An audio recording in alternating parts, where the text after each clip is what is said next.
ഈ മാസം നമ്മൾ ചിന്തിക്കുന്ന വിഷയം എന്താണെന്നറിയാമോ? ആരെങ്കിലും ശ്രദ്ധിച്ചിട്ടുണ്ടോ? ട്രാൻസ്ഫർമേഷൻ അല്ലേ? സ്പിരിച്വൽ ട്രാൻസ്ഫർമേഷൻ, ആത്മീയമായ രൂപാന്തരം എന്ന വിഷയമാണ് നമ്മൾ ചിന്തിക്കുന്നത് അല്ലേ? സ്തോത്രം. ക്രിസ്തീയ ജീവിതത്തിൽ ഞാൻ എൻ്റെ ആഗ്രഹമായി ഈ വിഷയം സംസാരിക്കുമ്പോൾ നമ്മുടെ ഓരോരുത്തരുടെയും ആത്മീക ജീവിതത്തിൽ, ഭൗതിക ജീവിതത്തിൽ, സാമ്പത്തിക മണ്ഡലങ്ങളിലൊക്കെ വലിയ രൂപാന്തരം സംഭവിക്കുന്ന ഒരു മാസമായി തീരണത്. സ്തോത്രം, ഹല്ലേലൂയ. ഒരു ട്രാൻസ്ഫോർമേഷൻ നമ്മുടെ ജീവിതത്തിൽ നടക്കണം, ഒരു ട്രാൻസ്ഫോർമേഷൻ നമ്മുടെ ജീവിതത്തിൽ ഉണ്ടാകണം. ഹല്ലേലൂയ, സ്തോത്രം. നമ്മളെല്ലാവരും വിശ്വാസികളാണ്, ദൈവമക്കളാണ്. പക്ഷേ യഥാർത്ഥമായൊരു ട്രാൻസ്ഫോർമേഷൻ നടന്നിട്ടുണ്ടോ ഇല്ലയോ എന്ന് നമ്മൾ ഈ ദിവസങ്ങളിൽ ചിന്തിക്കാൻ പോകുക. പ്രത്യേകിച്ച് ഇന്നത്തെ സന്ദേശം, സ്തോത്രം, നമ്മളെ ഒന്ന് കണ്ടുണരാൻ കഴിയുന്ന, നമ്മുടെ ജീവിതത്തെ സ്വയപരിശോധന നടത്താൻ കഴിയുന്ന, ഒരു ആത്മീകമായ ഒരു എക്സാമിനേഷൻ നടത്താൻ കഴിയുന്ന ഒരു തലത്തിലായിത്തീരാനാണ് ഞാൻ ആഗ്രഹിക്കുന്നത്. വളരെ പ്രാർത്ഥനയോടെ നമുക്ക് ദൈവത്തിലായിരിക്കാം. സ്തോത്രം, ഹല്ലേലൂയ. നമ്മളെല്ലാവരും ഹല്ലേലൂയ ചേഞ്ചസ് ആഗ്രഹിക്കുന്നവരാ, രൂപാന്തരങ്ങൾ ആഗ്രഹിക്കുന്നവരാ, വിവിധ മേഖലകളിൽ വ്യതിയാനങ്ങൾ ആഗ്രഹിക്കുന്നവരാ, പ്രോഗ്രഷൻ ആഗ്രഹിക്കുന്നവരാ. പക്ഷേ ഇതൊക്കെ നമ്മൾ ആഗ്രഹിക്കുമ്പോഴും, സ്തോത്രം, നമ്മൾ അതിനുവേണ്ടി കൊടുക്കുന്ന വില എന്താണെന്ന് നമ്മൾ തിരിച്ചറിയണം. എത്രമാത്രം അതിനുവേണ്ടി നമ്മൾ വില കൊടുക്കാറുണ്ട്, എത്രമാത്രം അതിനുവേണ്ടി നമ്മൾ പ്രവർത്തിക്കാറുണ്ട്. സ്തോത്രം, ഹല്ലേലൂയ. ചുമ്മാതെ നടക്കുന്ന ഒരു കാര്യമല്ല.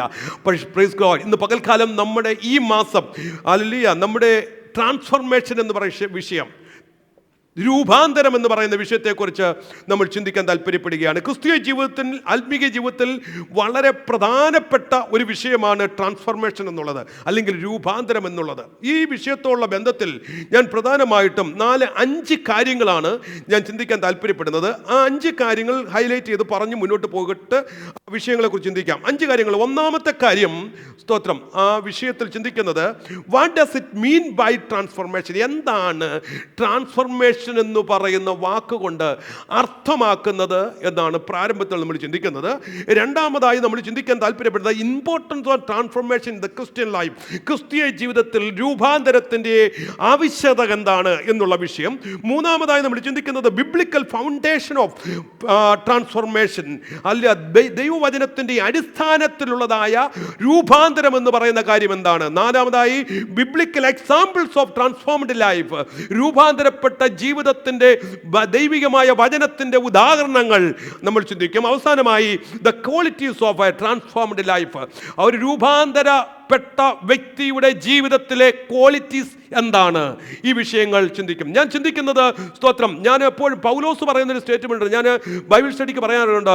ഒരു വലിയ സ്തോത്രം, ക്വാണ്ടിറ്റി അല്ല ഇമ്പോർട്ടൻ്റ്, ദ ക്വാളിറ്റിയാണ് ഇമ്പോർട്ടൻ്റ്. ഹല്ലേലൂയ, സ്തോത്രം. ഒരു സഭയെക്കുറിച്ച് ദൈവദാസൻ ആഗ്രഹിക്കുന്ന ഒരു വിഷയം, അവർ അല്ലെ ദൈവവചനത്തിൻ്റെ അടിസ്ഥാനത്തിൽ ഉറപ്പും കഴിവുള്ളവരും അല്ലെ സ്തോത്രം ഉറപ്പുള്ളവരുമായിരിക്കണം എന്നുള്ളതാണ് ആഗ്രഹിക്കുന്നത്. സ്തോത്രം, ഈ വചന പഠനത്തിൽ കൂടെ നമ്മുടെ ജീവിതത്തിൽ ഒരു രൂപാന്തരം സംഭവിക്കണം, നമ്മുടെ കാഴ്ചപ്പാടുകൾക്ക് വ്യതിയാനം സംഭവിക്കണം, ഇന്നലെ വരെയുള്ള നമ്മുടെ ചിന്താ മണ്ഡലങ്ങൾക്ക് വ്യതിയാനം ഉണ്ടാകണം. അങ്ങനെ വ്യതിയാനം ഉണ്ടെങ്കിലേ നമുക്ക് പ്രോഗ്രഷൻ ഉണ്ടാകത്തുള്ളൂ, അടുത്ത ലെവലിലേക്ക് നമുക്ക് പ്രവേശിക്കാൻ കഴിയത്തുള്ളൂ. നമ്മെക്കുറിച്ച് ആഗ്രഹിക്കുന്ന എന്നും ഒരുപോലെ ഇരിക്കാനല്ല, നമ്മൾക്കൊരു പ്രോഗ്രഷൻ ഉണ്ടാകണം, അടുത്ത തലത്തിലേക്ക് പ്രവേശിക്കണം. ആമേൻ. ആത്മീക മണ്ഡലത്തിൽ പുതിയ തലങ്ങളിലേക്ക്, പുതിയ കൃപകൾ, പുതിയ ദൈവികമായ വെളിപ്പാടുകൾ, ദൈവിക ആലോചനകളൊക്കെ നമ്മുടെ ജീവിതത്തിൽ പ്രാപിക്കാൻ കഴിയണം. ഇതാണ് കർത്താവ് നമ്മെക്കുറിച്ച് ആഗ്രഹിക്കുന്നത്. സ്തോത്രം. അപ്പോൾ പ്രാരംഭത്തിൽ ഒന്നാമതായി നമ്മൾ ചിന്തിക്കുന്നത്, what does the word mean transformation? Transformation എന്ന് പറയുന്ന വാക്ക് കൊണ്ട് അർത്ഥമാക്കുന്നത് എന്താണ്? ട്രാൻസ്ഫോർമേഷൻ്റെ മലയാളം എന്താ? രൂപാന്തരം. അപ്പോൾ ഈ രൂപാന്തരം എന്ന് പറയുന്ന വാക്കിൻ്റെ അർത്ഥം എന്താ? അല്ലെങ്കിൽ ആ ഇംഗ്ലീഷിൻ്റെ വാക്ക് ട്രാൻസ്ഫോർമേഷൻ എന്ന് പറഞ്ഞാൽ അതിൻ്റെ അർത്ഥം എന്താ? അതിൻ്റെ ഒരു ഡെഫിനിഷൻ എന്താ നമുക്ക് പറയാൻ പറ്റുന്നത്? ഒന്ന് ചിന്തിച്ചേ. നമ്മളെപ്പോഴും രൂപാന്തരം എന്നൊക്കെ പറയുന്നത് ഒത്തിരി കേട്ടിട്ടുണ്ട്. റോമർ എന്താ ഈ രൂപാന്തരം എന്ന് പറഞ്ഞാൽ വാക്കുകൊണ്ട് അർത്ഥമാക്കുന്നത്? പല കാര്യങ്ങളും നമ്മുടെ ജീവിതത്തിൽ ഇംപ്ലിമെൻ്റ് ചെയ്യണമെങ്കിൽ അതിൻ്റെ യഥാർത്ഥ അർത്ഥം ഒന്ന് മനസ്സിലാക്കണം. പൗലോസ് പറയുന്നു, നിങ്ങൾ രൂപാന്തരപ്പെടുവീന്നൊക്കെ പറയുന്നുണ്ട്. എന്താ ഈ രൂപാന്തരം? അതുകൊണ്ട് വാക്കിൻ്റെ അർത്ഥം എന്താ? What it mean?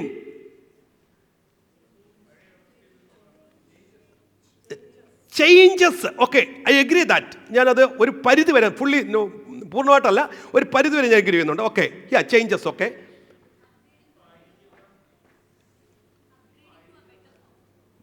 Okay, upgrading to a better form. Okay, അവിടെ ആരാ പറഞ്ഞേ? ആയിരിക്കുന്ന അവസ്ഥയിൽ നിന്നും ഒരു മാറ്റം. ഓക്കെ, പ്രൈസ് ഗോഡ്. അപ്പോൾ ശ്രദ്ധിക്കണം, നമ്മൾ എപ്പോഴും പറയുന്ന രൂപാന്തരം, പക്ഷേ യഥാർത്ഥമായ രൂപാന്തരം ഇതൊക്കെയാണ്. ഇങ്ങനെ സംഭവിക്കുന്നുണ്ടോ? നമ്മൾ ചിന്തിക്കാൻ പോകുക, ആ മണ്ഡലത്തിലേക്കാണ് കയറുന്നത്. അപ്പം the word transformed literally mean to change from one form to another.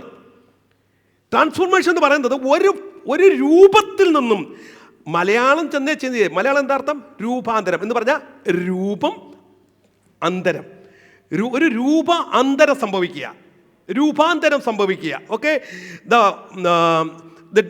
the other way, a dramatic change in the form or appearance എന്നാണ് അതിൻ്റെ അർത്ഥം. അതിൻ്റെ ഗ്രീക്ക് വേർഡ് ഇങ്ങനെയാണ്, ഒരു ഗ്രീക്ക് വേർഡ് ഇങ്ങനെ കൂടി ഇരിക്കട്ടെ അല്ലേ.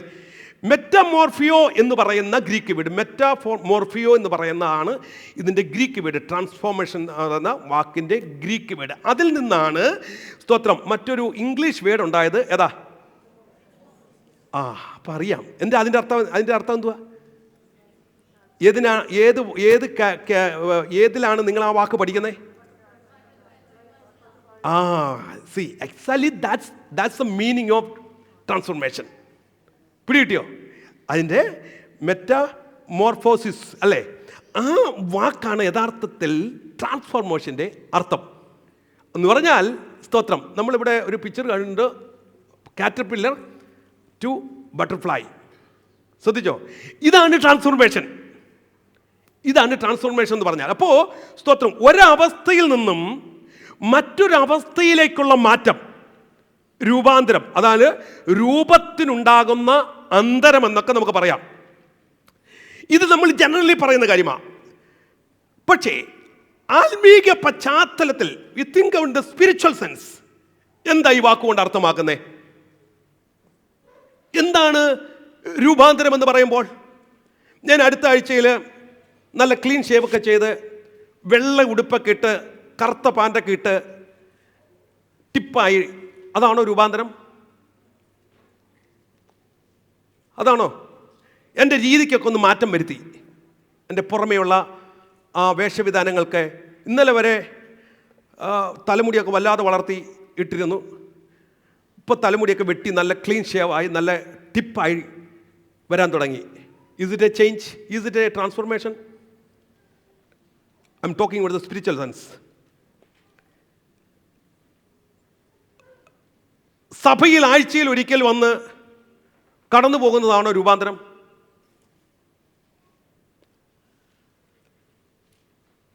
ബൈബിൾ നല്ല അറിവാ, നന്നായി പ്രസംഗിക്കും, ഒരു ടോപ്പിക് കൊടുത്താൽ well done. Is it a transformation? ഇതാണോ ട്രാൻസ്ഫോർമേഷൻ?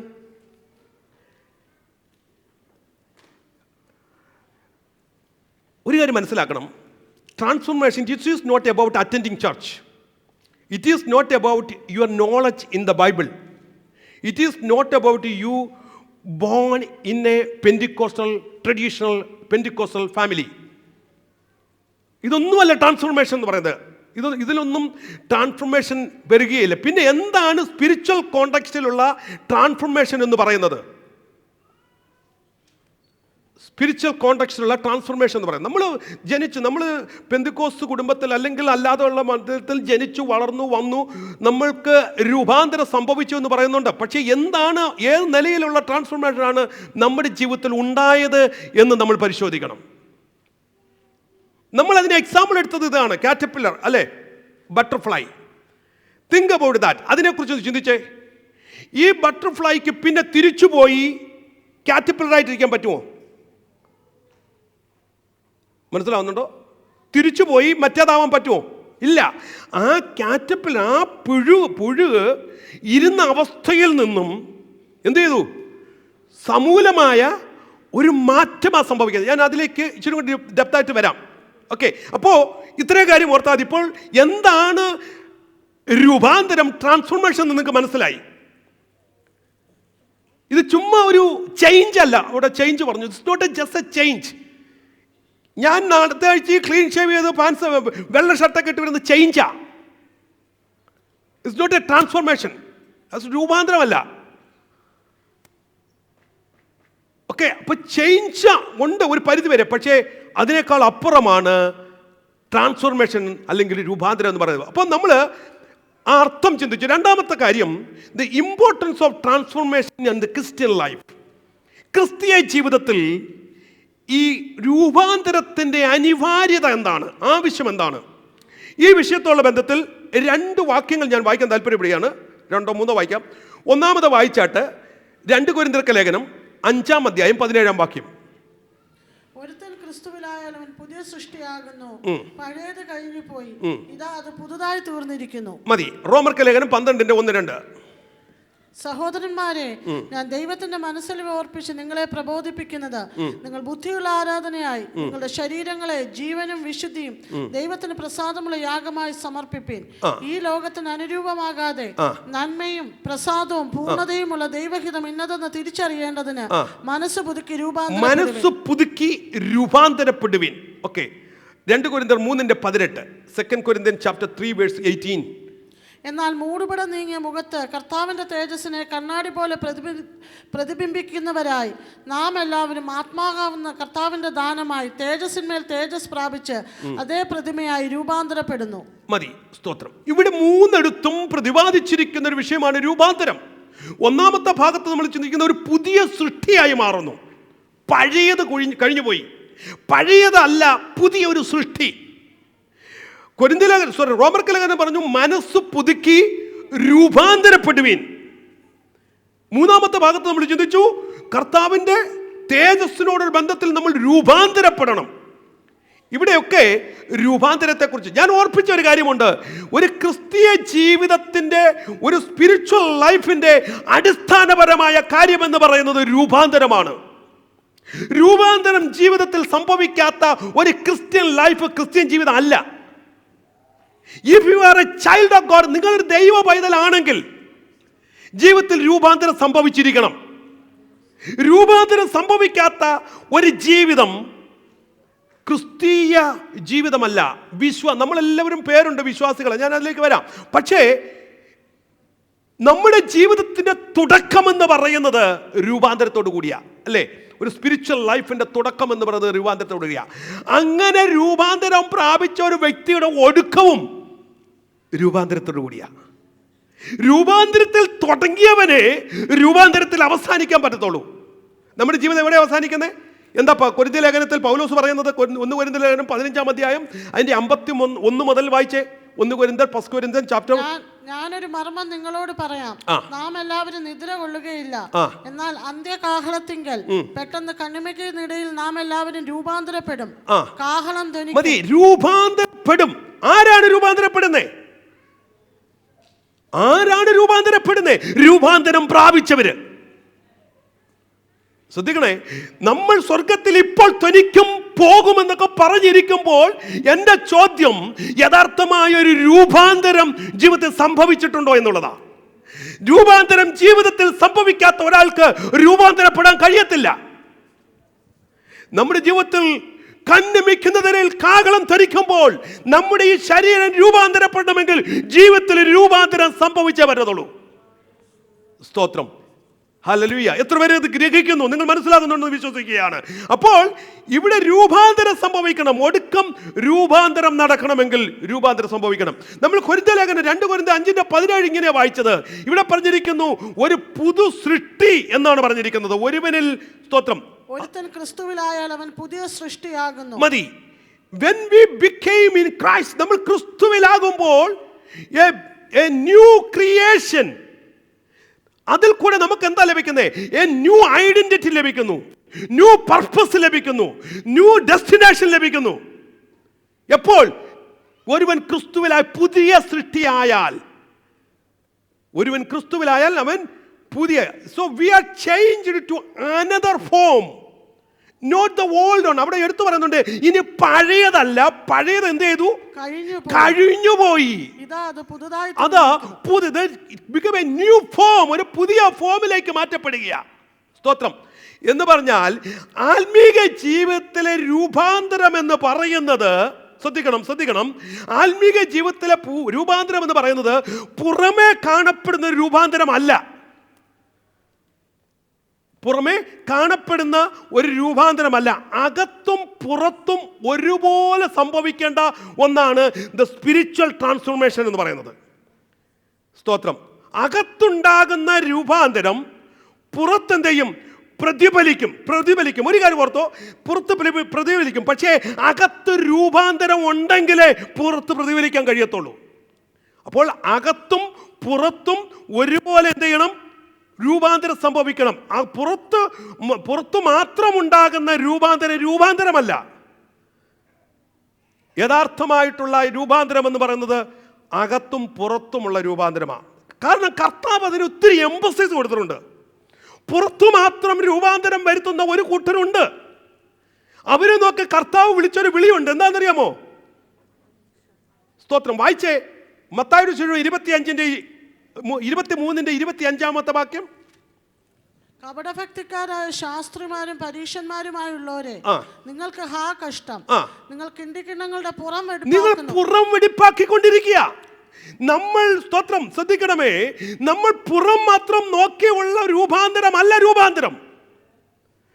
നമുക്ക് ആരാധനയ്ക്ക് വരുമ്പോൾ കൈ ഉയർത്താൻ പറ്റും, ആരാധനയ്ക്ക് വരുമ്പോൾ സ്തോത്രം പറയാൻ പറ്റും, ഇവിടെ വരുമ്പോൾ അന്യഭാഷ പറയാൻ പറ്റും. പക്ഷെ അകത്തളത്തിൽ ഒരു രൂപാന്തരം സംഭവിക്കാത്ത ഏത് കാര്യങ്ങളും ദൈവത്തിന് പ്രസാദമല്ല.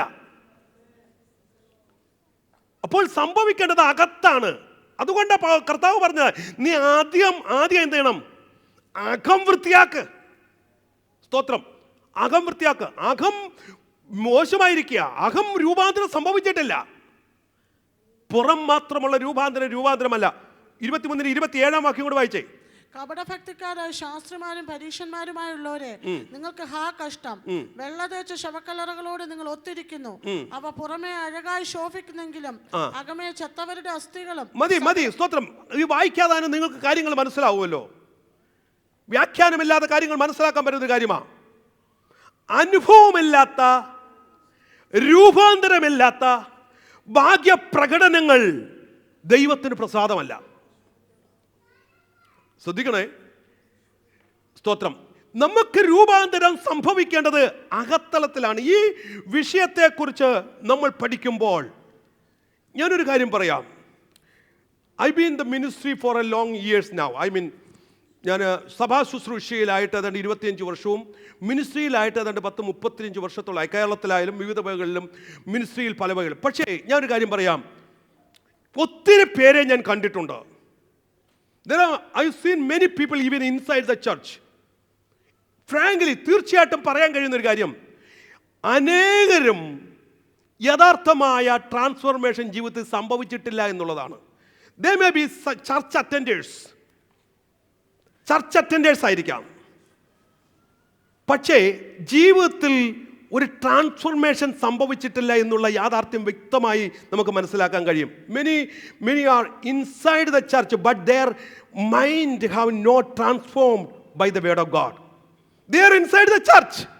ഇന്നത്തെ കാലഘട്ടം നോക്കിയാൽ ഇത് നമുക്ക് മനസ്സിലാക്കാൻ കഴിയും. സഭയ്ക്കകത്ത് ആളുള്ളതല്ല വിഷയം, ഉള്ള ആളിൽ എത്ര പേര് യഥാർത്ഥമായ രൂപാന്തരം സംഭവിച്ചിട്ടുണ്ടെന്നുള്ള കർത്താവ് നോക്കുന്നത്. ട്രാൻസ്ഫോർമേഷൻ സംഭവിച്ചിട്ടുണ്ടോ? രൂപാന്തര ജീവിതത്തിൽ ഉണ്ടായിട്ടുണ്ടോ? സ്തോത്രം. ഇവിടെ ഞാൻ ചോദിക്കട്ടെ, ഇതിനകത്ത് നമ്മൾ എല്ലാവരും ഇരിക്കുക, യഥാർത്ഥമായ ഒരു ട്രാൻസ്ഫോർമേഷൻ എൻ്റെ ജീവിതത്തിൽ നടന്നിട്ടുണ്ടെന്ന് നിങ്ങൾക്ക് ബോധ്യമുണ്ടോ? ഇല്ലെങ്കിൽ ഇന്ന് പകൽക്കാലം ഒന്ന് റീതിങ്ക് ചെയ്തിട്ടേ ഇവിടുന്ന് പോകാവൂ. കാരണം കാഹളനാദം ധ്വനിക്കുമ്പോൾ നിങ്ങൾക്കൊരു രൂപാന്തരം ആവശ്യമാണ്. അങ്ങനെയെങ്കിൽ യഥാർത്ഥമായ ഒരു രൂപാന്തരം ജീവിതത്തിൽ സംഭവിച്ചുവെന്ന് നമ്മൾ ഉറപ്പുവരുത്തണം. നമ്മൾ പറഞ്ഞല്ലോ ബട്ടർഫ്ലൈയുടെ കാര്യം. ആ ഒരു അവസ്ഥയിൽ നിന്ന് പൂർണ്ണമായിട്ടുള്ള രൂപാന്തരത്തിന് ആ ഭാഗം നമ്മൾ ശ്രദ്ധിച്ചു നോക്കി അറിയാം. ആ പുഴുവായിരുന്ന സാധനം പിന്നെ അങ്ങോട്ട് ബട്ടർഫ്ലൈ ആയി കഴിയുമ്പോൾ ഇതിൻ്റെ രൂപത്തിന് വ്യത്യാസം വന്നു, ഇതിൻ്റെ ഇൻറ്റേർണൽ സിസ്റ്റത്തിന് വ്യത്യാസം വന്നു, ഇതിൻ്റെ ഭക്ഷണത്തിന് വ്യത്യാസം വന്നു, ഇതിൻ്റെ നടപ്പിന് വ്യത്യാസം വന്നു. Everything has changed. This is what we wanted. ഈ ഒരു ചേഞ്ച്, നിന്റെ പഴയ ജീവിതത്തിൽ നിന്നും എന്ത് ചേഞ്ചാണ് നമുക്കുണ്ടായത്? ഞാൻ നേരത്തെ ഓർപ്പിച്ചല്ലോ, പലപ്പോഴും നമ്മൾ സ്തോത്രം നമ്മൾ പലപ്പോഴും ഒരു ചേഞ്ച് വരുത്തി സംതൃപ്തിപ്പെടുന്നവരാണ് നമ്മൾ. Spiritual transformation is not a merely a change. നമ്മുടെ സ്വഭാവത്തിനോ അപ്പിയറൻസിനോ വരുന്ന ചെറിയ ചേഞ്ചസ് അല്ല.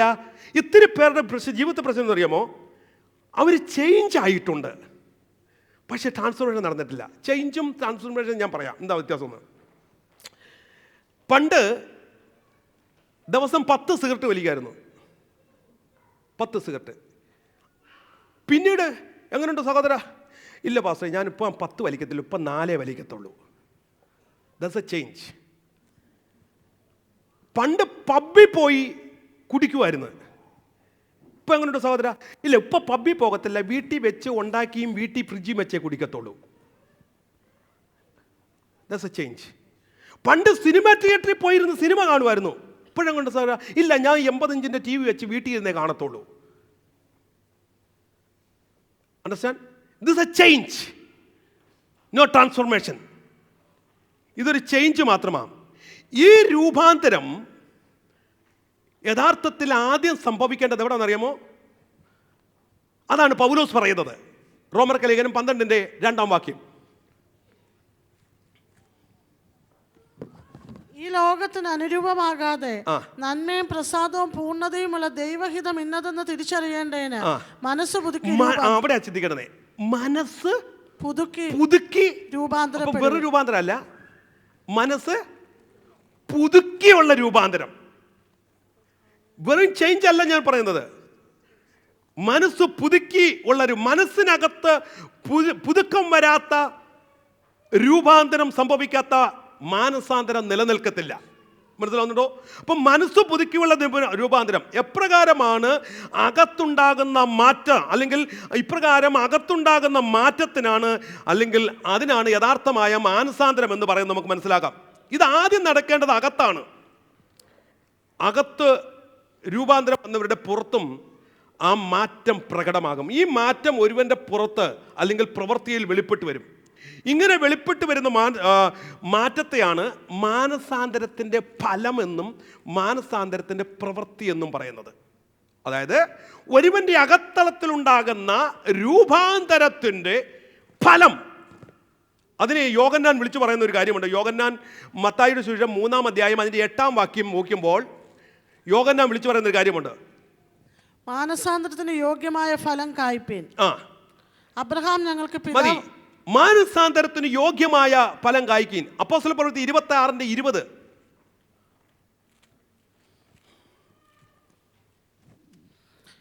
ആദ്യം ഞാൻ സ്വർഗീയ ദർശനത്തിന് അനുസരണക്കേട് കാണിക്കാതെ ആദ്യം ദമസ്കോസിലും യെരുശലേമിലും യഹൂദ ദേശങ്ങളും ഉള്ളവരോടും പിന്നെ ജാതികളോടും മാനസാന്തരപ്പെട്ട് ദൈവത്തിങ്കിലേക്ക് തിരിഞ്ഞ് മാനസാന്തരത്തിന് യോഗ്യമായ പ്രവൃത്തികൾ ചെയ്യണമെന്ന്. മാനസാന്തരത്തിന് യോഗ്യമായ പ്രവൃത്തി, മാനസാന്തരത്തിന് യോഗ്യമായ ഫലം, ഇത് നമ്മുടെ ജീവിതത്തിൽ ഉണ്ടാകുന്നുണ്ടോ? ഇവിടെയാണ് രൂപാന്തരത്തിൻ്റെ പ്രതിഫലനമെന്ന് നമുക്ക് മനസ്സിലാക്കാൻ കഴിയുന്നത്. സ്തോത്രം. അപ്പോൾ നമ്മുടെ ജീവിതത്തിൽ നമ്മൾ മാനസാന്തരപ്പെട്ട് കഴിയുമ്പോൾ, രക്ഷയുടെ അനുഭവത്തിലേക്ക് വന്നു കഴിയുമ്പോൾ അതിന് തക്കതായ ഫലം നാം പുറപ്പെടുവിക്കണം. ഇതില്ലെങ്കിൽ യഥാർത്ഥമായ രൂപാന്തരം വന്നിട്ടില്ല എന്നർത്ഥം. ഞാൻ ചോദിക്കട്ടെ, നമ്മൾ വിശ്വാസത്തിൽ വന്നിട്ട് കർത്താവിനെ രക്ഷിതാവായി സ്വീകരിച്ചല്ലോ, നമ്മളെല്ലാവരും വിശ്വാസികളാണല്ലോ. വിശ്വാസത്തിൽ വന്നിട്ട് ജീവിതത്തിൽ എന്ത് മാറ്റം നമുക്കുണ്ടായി? ഒന്ന് സ്വയപരിശോധന നടത്തിയേ. നീ വിശ്വാസത്തിൽ വന്നു, കർത്താവിനെ രക്ഷിതാവായി സ്വീകരിച്ചു, എന്ത് ചേഞ്ചാണ് പറയത്തക്ക നിലയിലുള്ള എന്ത് ചേഞ്ച് നമ്മുടെ ജീവിതത്തിൽ വന്നു? നമ്മുടെ ആത്മീക കാഴ്ചപ്പാടിന് വ്യതിയാനം ഉണ്ടായോ? ആത്മീക കാര്യങ്ങളോടുള്ള നമ്മുടെ മനോഭാവത്തിന് വ്യതിയാനം ഉണ്ടായോ? നമ്മുടെ പ്രായോഗിക ജീവിതത്തിന് വ്യതിയാനം ഉണ്ടായോ? നമ്മുടെ സംസാരത്തിന് വ്യതിയാനം ഉണ്ടായോ? നമ്മുടെ ഇടപാടുകൾക്ക് വ്യതിയാനം ഉണ്ടായോ? എവിടെയെങ്കിലുമൊക്കെ എടുത്തു പറയത്തക്ക ചേഞ്ചസ് നമ്മുടെ ജീവിതത്തിൽ ഉണ്ടായിട്ടുണ്ടോ? എന്ത് രൂപാന്തരമുണ്ടായി? മറ്റുള്ളവർ ശ്രദ്ധിക്കത്തക്ക നിലയിലുള്ള എന്തെങ്കിലും ചേഞ്ച് നമ്മുടെ ജീവിതത്തിൽ ഉണ്ടായോ? മറ്റുള്ളവർ ശ്രദ്ധിക്കത്തക്ക നിലയിൽ. ഞാൻ വീണ്ടും എടുത്തു പറയാം, നീ മാനസാന്തരപ്പെട്ട്, നീ രക്ഷിക്കപ്പെട്ട്, നീ സ്നാനപ്പെട്ട് കഴിഞ്ഞിട്ട് എന്ത് ചെയ്യും? ഞാൻ കുഞ്ഞുങ്ങളോട് ചോദിക്കട്ടെ, you take a decision to take the baptism and you already took a baptism. What are the changes in your life? Specify ചെയ്യപ്പെട്ട എന്ത് ചേഞ്ചാണ് നിന്റെ ജീവിതത്തിൽ ഉണ്ടായത്? മറ്റുള്ളവർ ശ്രദ്ധിക്കുമ്പോൾ, മറ്റുള്ളവർ നോക്കുമ്പോൾ എന്ത് ചേഞ്ച്? നിന്റെ പേരൻസ് നോക്കിയിട്ട് നിങ്ങളെക്കുറിച്ച് പറയാം, നീ ഈ ഭാഗത്തിലുള്ള ചേഞ്ച് അവനുണ്ടായി എന്ന് പറയത്തക്കണം. എന്ത് ചേഞ്ച് ഉണ്ടായി? What changes? എന്ത് രൂപാന്തരമാണ് നിങ്ങളുടെ ജീവിതത്തിൽ ഉണ്ടായത്? ടു എവരിവൺ, എല്ലാവരും ശ്രദ്ധിച്ചേ. നിങ്ങൾ രക്ഷയിലേക്ക് വന്നു. ഈ ചേഞ്ച് മറ്റുള്ളവർ നോട്ട് ചെയ്യപ്പെടണം. എൻ്റെ ജീവിതത്തിൽ ഒരു ചേഞ്ച് വന്നെന്ന് ആര് പറയണം? മറ്റുള്ളവർ ശ്രദ്ധിക്കണം. മറ്റുള്ളവർ ശ്രദ്ധിക്കത്തക്ക നിലയിലുള്ള രൂപാന്തരം. ഞാൻ പറഞ്ഞല്ലോ, സ്തോത്രം. മറ്റുള്ളവർ ശ്രദ്ധിക്കത്തക്ക നിലയിലുള്ള രൂപാന്തരം ഉണ്ടായിട്ടുണ്ടോ? നിന്റെ ജീവിത പങ്കാളി നിന്നെ നോക്കിയിട്ട് പറയോ, yes, there is a change in his life. നീ ജോലി ചെയ്യുന്നിടത്ത് മറ്റുള്ളവർ നിന്നെ നോക്കി പറയാൻ പറ്റുമോ, he is a special person, നീ അവനൊരു വ്യത്യസ്തനാണ് എന്ന്? നീ സഹകരിക്കുന്ന നിന്റെ സുഹൃത്തുക്കൾ, ജോലി ചെയ്യുന്ന നിന്റെ കൊളീഗ്സ്, നീ ഉൾപ്പെട്ട് നിൽക്കുന്ന നിന്റെ സഭാവിശ്വാസികൾ, നിങ്ങളെ ശുശ്രൂഷിക്കുന്ന ശുശ്രൂഷകൻ, നിങ്ങളുടെ മുഖത്ത് നോക്കി പറയാൻ പറ്റുമോ? എൻ്റെ ചോദ്യം, ഇന്ന് വരെയും നിങ്ങളുടെ മുഖത്ത് നോക്കി ആരെങ്കിലും പറഞ്ഞിട്ടുണ്ടോ, യു ചേഞ്ച്ഡ്, നിന്റെ ജീവിതത്തിൽ ഒരു ചേഞ്ച് ഉണ്ടായി? സ്നാനപ്പെട്ട കുഞ്ഞുങ്ങളോട് ചോദിക്കട്ടെ, മറ്റുള്ളവർ നിങ്ങളെ നോക്കി പറയാൻ പറ്റുമോ, ഷീ ചേഞ്ച്ഡ്? ഒരു ട്രാൻസ്ഫോർമേഷൻ നടന്നിട്ടുണ്ടോ? നമ്മൾ സാധാരണ പോലെ പെന്തക്കോസ്ത് കുടുംബത്തിൽ ജനിച്ചു വളർന്നു, അപ്പനും അമ്മയൊക്കെ പറഞ്ഞു, കുറെ കഴിഞ്ഞപ്പോൾ സ്നാനപ്പെട്ടു. What transformation happened in your life?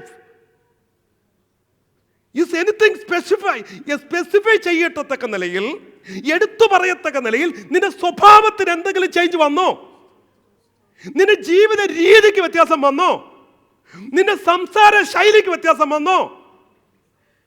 മറ്റുള്ളവരുള്ള നിന്റെ ആറ്റിറ്റ്യൂഡിന് വ്യത്യാസം വന്നോ?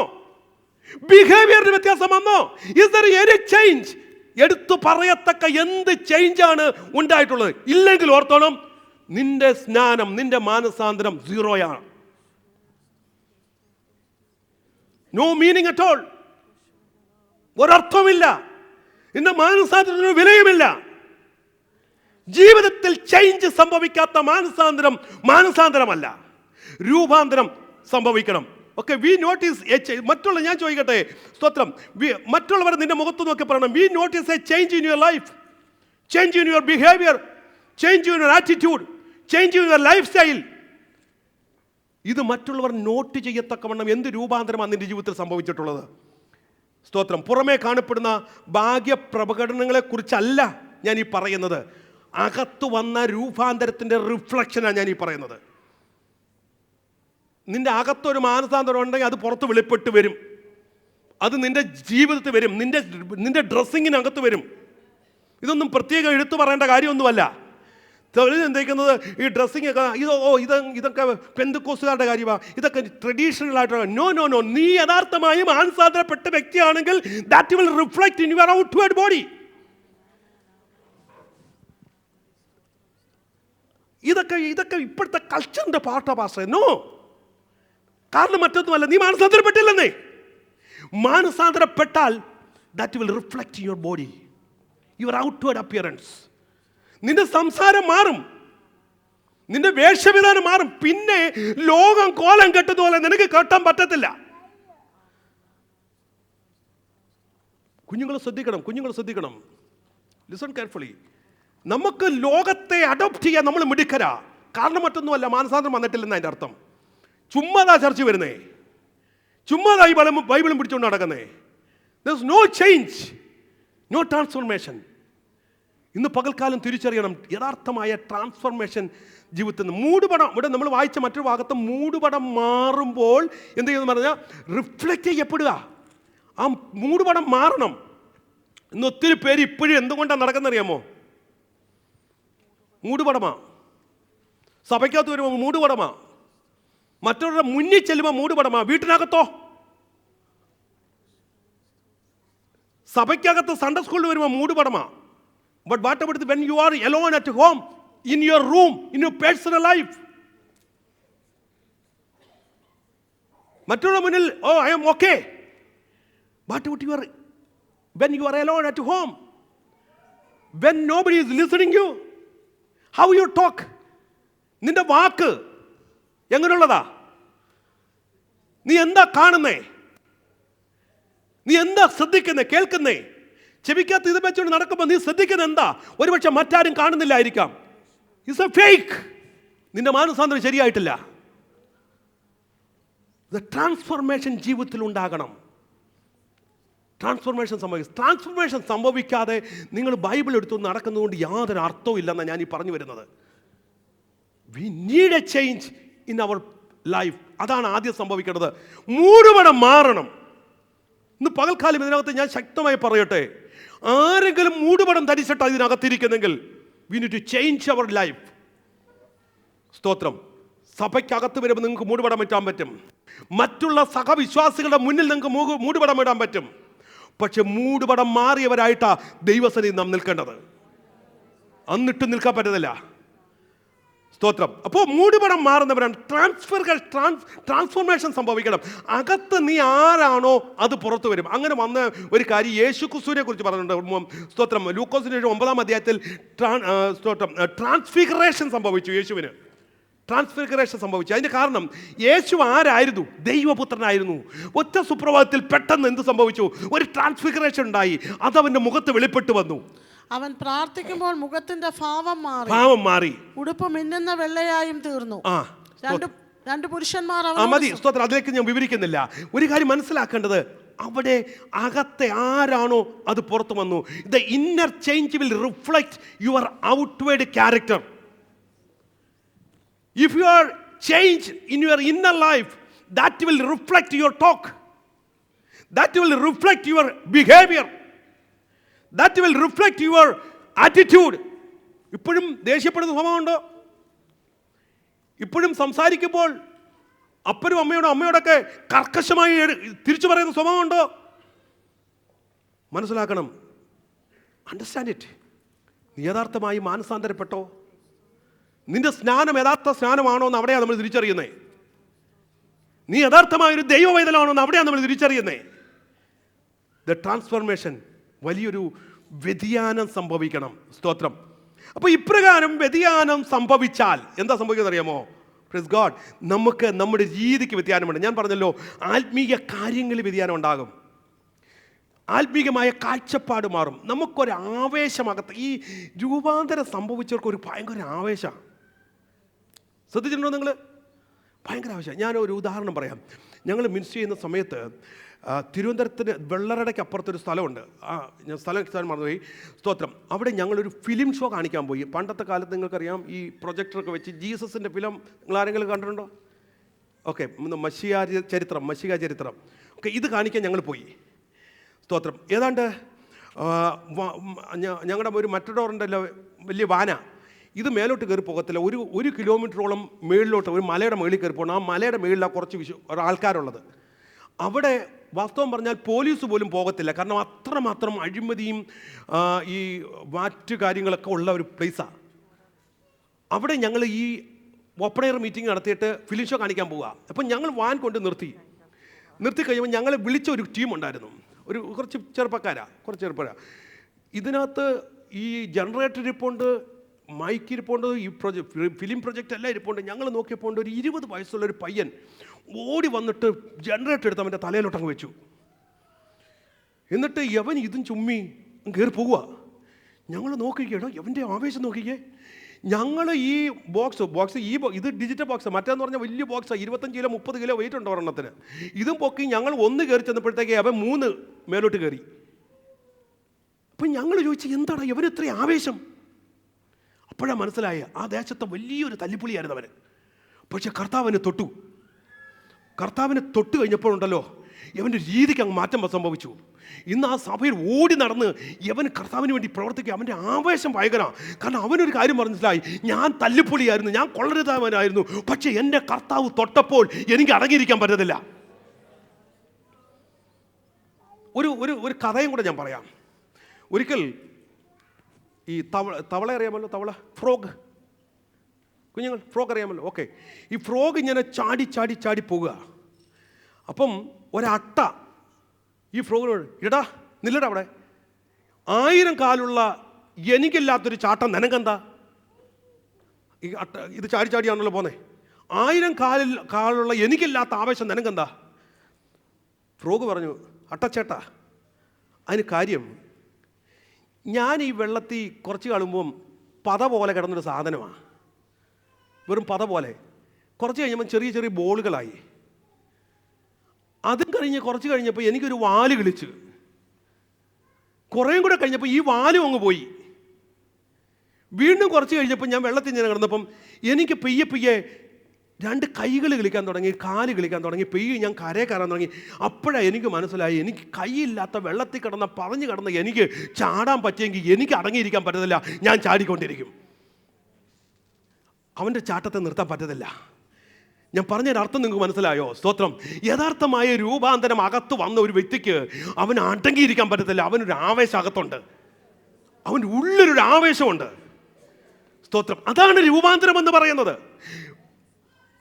അപ്പോസ്തലപ്രവൃത്തി 3-ാം അധ്യായത്തിൽ ദേവാലയത്തിന് മുന്നിലിരുന്ന ഒരു മുടന്തനായ ഒരു മനുഷ്യനുണ്ട്.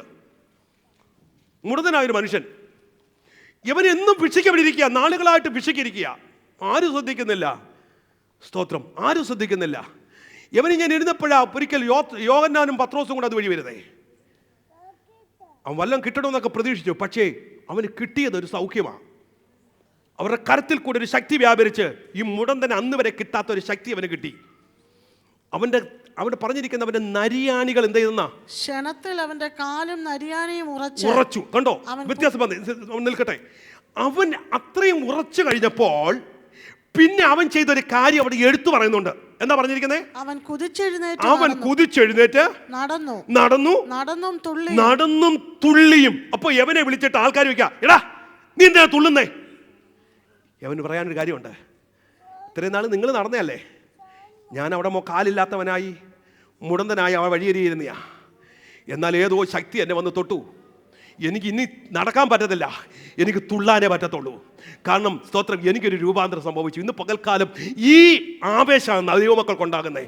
യഥാർത്ഥമായ രൂപാന്തരം പ്രാപിച്ച വ്യക്തി ജീവിതത്തിൽ ഒരാവേശം ഉണ്ടാകും. നിന്നെ പിടിച്ചു നിർത്താൻ കഴിയത്തില്ല. ഇവിടെ വരുമ്പോൾ സ്തോത്രം, ഹല്ലേലൂയ, നിങ്ങൾ ശ്രദ്ധിച്ചിട്ടുണ്ടോ ചിലരുടെ ആവേശം? കാരണം അത് അനുഭവത്തിലെ രൂപാന്തരം. നിങ്ങൾ ഈ എത്ര പേര് കേട്ടിട്ടുണ്ട് കൃപയാൽ വിശ്വംഭരൻ എന്ന് പറയുന്നൊരു മനുഷ്യനെ കേട്ടിട്ടുണ്ടോ? ഇല്ല സൈക്കിളിലൊക്കെ നടന്ന് ബോർഡ് മുന്നിലും പുറകിലൊക്കെ വാക്കിയൊക്കെ എഴുതി വിട്ട് സീറ്റിൽ കൂടെ നടന്ന് പുള്ളി മരിച്ചു പോയി. ഇപ്പം പുള്ളിയോട് നിങ്ങൾ രാജപ്പൻ, കൃപയ വിശ്വംഭരൻ അല്ല, രാജപ്പൻ, സോറി, കൃപയ വിശ്വംഭരൻ വേറെ ഉണ്ട്, രാജപ്പൻ ഉപദേശി. ഓക്കെ, ഈ മനുഷ്യൻ മരിച്ചുപോയി.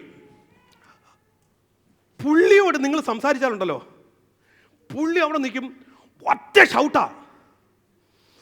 ഇല്ലെങ്കിൽ നിങ്ങൾക്ക് കേൾക്കണമെങ്കിൽ ആ ചെറുവക്കൽ അവരുടെ കൺവെൻഷന് പുള്ളി വിളിച്ചെടുത്ത് വരുന്നുണ്ട്. പുള്ളി നിൽക്കുമ്പോൾ പുള്ളി പറയുന്ന അവിടെ പൊട്ടും. രാജപ്പനോട് ചോദിക്കുക, രാജപ്പൻ എന്താ നീ ഇങ്ങനെ ഷൗട്ട് ചെയ്യുന്നേ? രാജപ്പന് പറയാനുണ്ട്, ഞാൻ യഥാർത്ഥമായ സത്യദൈവത്തെ അറിയാതെ ജീവിച്ച ഒരു വ്യക്തിയാണ്. എൻ്റെ കർത്താവ് എനിക്ക് രൂപം വരുത്തി. എനിക്ക് എൻ്റെ വാ അടക്കാൻ പറ്റത്തില്ല. എൻ്റെ ഉള്ളിലൊരു ആവശ്യമുണ്ട്, എൻ്റെ ഉള്ളിലൊരു സ്ഥൈര്യമുണ്ട്, ഒരു ശക്തിയുണ്ട്. ഇതാ ട്രാൻസ്ഫോർമേഷൻ. എൻ്റെ ചോദ്യം, എന്ത് ചേഞ്ചാണ് നമ്മുടെ ജീവിതത്തിൽ ഉണ്ടായേ? നമ്മുടെ കണ്ണുകൾ അടയട്ടെ.